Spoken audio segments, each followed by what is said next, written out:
Sveitabitsins draumur búinn enn á ný. Búinn enn á ný.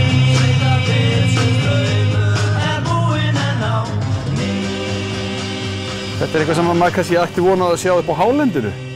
Þetta hérna, ég gerði þennan pott nú áður en að við gerðum gistiheimili og mér sem sagt langaði í heitan pott, langaði ekki í bláa plastskil sem að kostar 100.000 kalla eða milljónir. Þannig að ég bara gróf holu og setti tjarnadúk og fór síðan nokkrar fjöruferðir eftir steinum. Þetta eru nokkrar. Þetta eru sleppi. Það voru svolítið margar. Ég er með svona lítinn Runo sem að fór svona nokkrar ferðir. Það er dásamlegt að líka í þessu. En þú lætur, hvað, affallið á húsinu renni í þetta? Affallið á húsinu rennur í og svo bæti ég bara heitu vatni í. Svo er niðurfall í miðjunni og affall, þannig að einu sinni í viku þá tæmi ég hann bara og smúla innan úr hann og þannig losnaði ég við að vera með klór í þessu. Það er heldur ekki það mikil traffík í hann að það er ekki eins og 700 manns hérna í gegn á hverjum degi. Nei, en þú ert með vatn í honum allt árið? Allt árið og alltaf heitur. Og góður straumar og góður kraftur sem maður fær úr þessu? Alltaf, alveg konstant. Listaverkin hérna í kring, ég verður nú aðeins að ræða við um þau.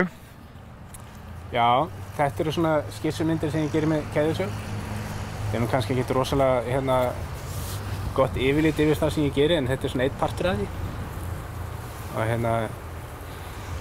já, ég hef stundum gert að vinna þetta sem þetta fyrir framan áhorfendur. Það er rosalega gaman líka. Var hérna á skólarstígnum fyrir jól. Og svo er ég alltaf hérna á ljósanótt. Það er svona einhver spennuna að hafa áhorfendur, sko. Ég er nú bara voðalega forvitin að vita hvað er bak við þessar luktu dyr. Það er sko, klósettið og sturtan, sko.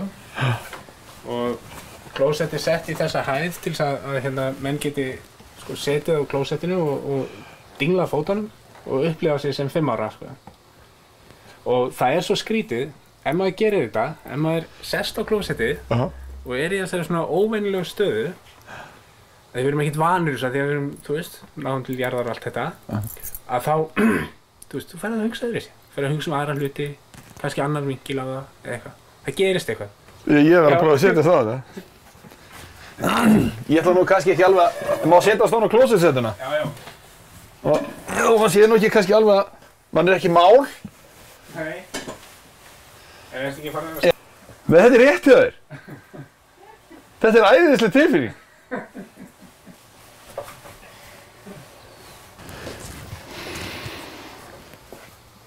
Og enn aftur skorið út. Já. Takk fyrir að leyfa okkur að kíkja á þetta þér. Mín var ánægjan.